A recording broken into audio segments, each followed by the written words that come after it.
Welcome back to That So Vegas. I'm your host, Christine McKellar, here with fantastic Murray SawChuck. We're talking about all the good things that you have coming up. Nice.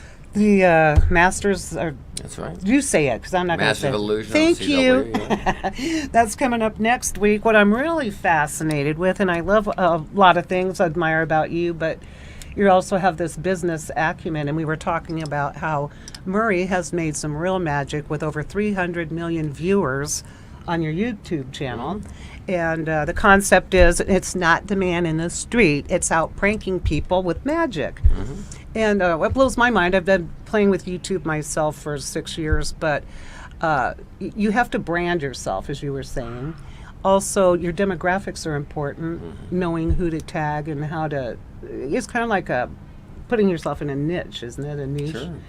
So, how do you go about doing that? We talked a little bit on the break, but I don't think the viewers are. So you shoot them in advance? Mm-hmm. A lot of times we shoot a few in advance. I mean, because, I shoot in LA and I shoot here with my guys, and either they come here or I come to LA. So if I'm going to go in and make a trip, why not do 7 or 10 of them? Mm-hmm. So now they're in the can. So, right. Because we're all very busy doing other projects, and I got my show here and stuff like that, so you can't shoot every day. Now, some YouTubers do shoot every day, and it's more of a blog or a vlog where they're at their house and they have a chat about the day. Vlog? Or they walk, vlog, yeah. Or they walk, or video logs, what it stands I love for. it, I love it. So, and that's been trendy for the last year now, 2 years.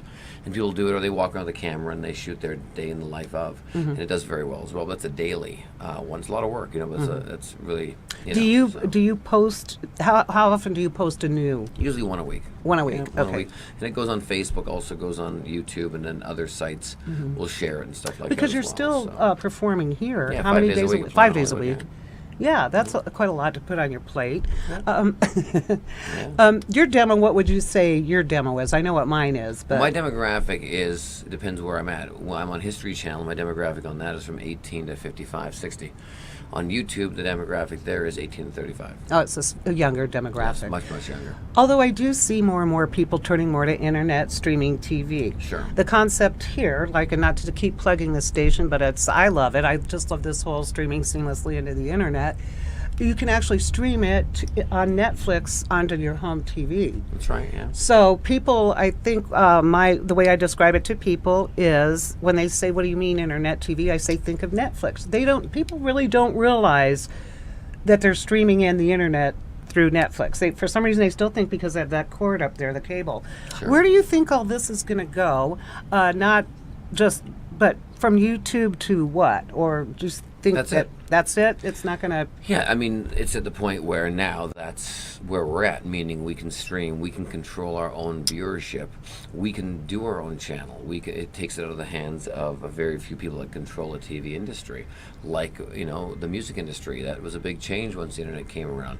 People start producing their own records without labels, and if you get enough viewers, guess what? You can become very, very... Look what MySpace did for Dane Cook. It made him a household name as a comedian. He used that to his advantage. Lindsay Sterling used YouTube, and the Gabby Show. She's very famous on YouTube, and a lot of YouTubers are. So it's opened up the world to now really be in a very democratic society of pitching your own stuff in whatever way you want to, and you can go for it out of the convenience of your own home. You don't need, perfect example is a friend of mine just got another pilot for Comedy Central. All right, great. So you get this pilot, you come up with an idea, so you shoot that for 2 months. Then you finally get it, and you go to all these meetings, and they all say no, and somebody says yes. So now you're 3 or 4 months in. Then what you do is they say, you know what, we want it. So they give you the money to produce one pilot. And then another month goes by, and you finally shoot the pilot. Now you're 7 months in. You shoot the pilot, you give it back to them 8 or 9 months after they've done revisions and said yeses and nos. And then they go, we're going to air it in about 5 months. So now you're 11 months in. Right. And then you pray to God they put it on a time slot between 7 and 9 o'clock, which is prime time. Day or night? Night. Well, nighttime. 7 to 9. Yeah. Right. It's normal prime time is 7 to 9. And so, and then, but if they drop it on like at midnight, they're going to tank it because that's a deadly time. That's in their power. So if they do that, you've lost 12 months.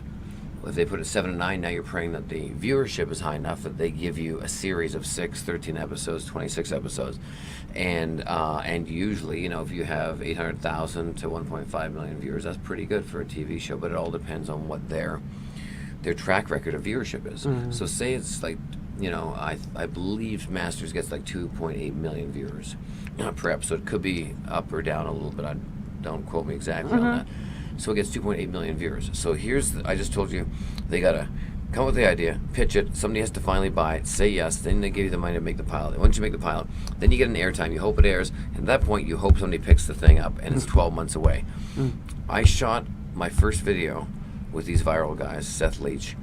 We shot it in 18 minutes downtown. Me drinking a bottle of champagne on a lane where a cop caught me.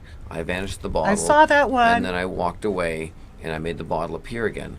Well, we shot it in 18 minutes. We uploaded it 3 weeks after that, and it got 47 million views. That is amazing, and I did see that one. How do you equal that, which took 3 weeks? And we could have got up quicker if we wanted to. We just waited for 3 weeks to get our site ready. To 47 million views, to 12 months of pitching, maybe, yes, no, let's have it air and have like 1 million people see it, or 2 million. That's where the television industry is in a little bit of a situation right now. Yeah.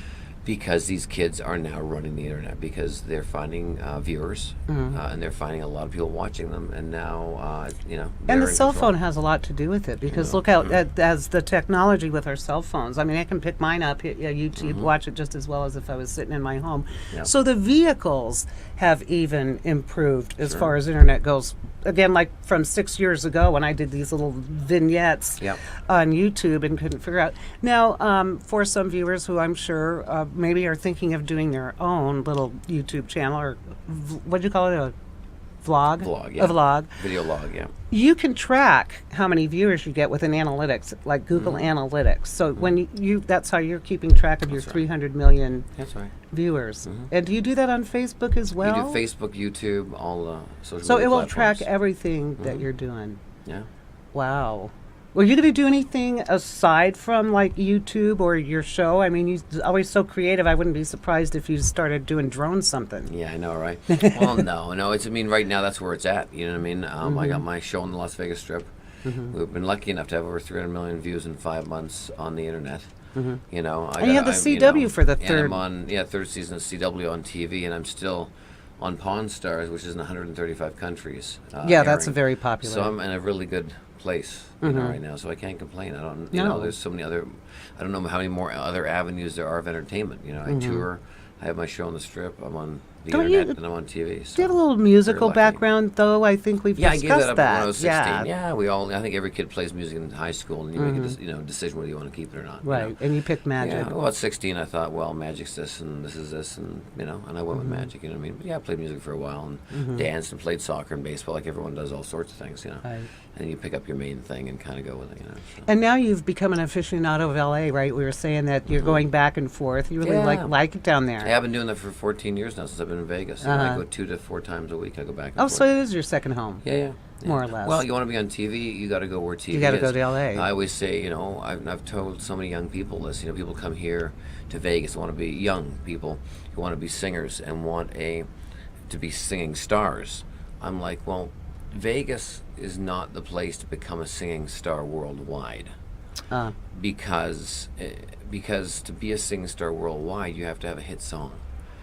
And you do one hit song that's 3.5 minutes long, right? Or 2.5 minutes, right?